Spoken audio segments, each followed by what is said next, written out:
ភាសឹកជាង 1000 គ្រួសារមិនអាចទៅកាន់លំនៅដ្ឋានវិញបានដោយសារយោធាថៃដាក់ទូកុងតឺន័រនិងលូកបន្លាបិទជិតផ្លូវមិនឲ្យចូលមានប្រជាពលរដ្ឋភាសឹកប្រមាណ 1000 គ្រួសារនៅភូមិព្រៃច័ន្ទនិងភូមិជោគជ័យនៃស្រុកអូជ្រៅខេត្តបន្ទាយមានជ័យកំពុងបន្តស្នាក់នៅជំរុំសុវត្ថិភាពដោយមិនអាចទៅកាន់លំនៅដ្ឋានវិញបានដោយសារតែហ៊ានឈ្លានពានថៃដាក់ទូកុងតឺន័រនិងលូកបន្លាបិទផ្លូវមិនឲ្យចូលភូមិនិងផ្នែកខ្លះនៃភូមិទាំងពីររងការខូចខាតស្ទើរតែទាំងស្រុងពីការទម្លាក់គ្រាប់បែកនិងការបាញ់ខ្លោងកាលពីពេលកន្លងទៅ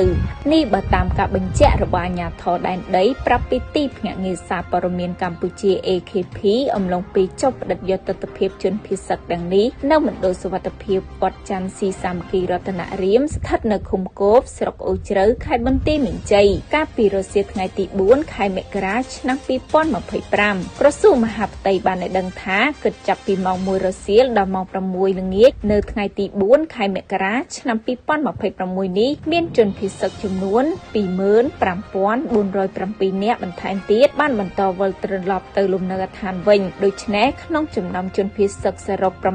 640,000 នាក់មាន 242,217 នាក់ក្នុងនោះស្ត្រីមានចំនួន 127,886 នាក់និងកុមារសរុបចំនួន 78,907 នាក់បន្តស្នាក់នៅ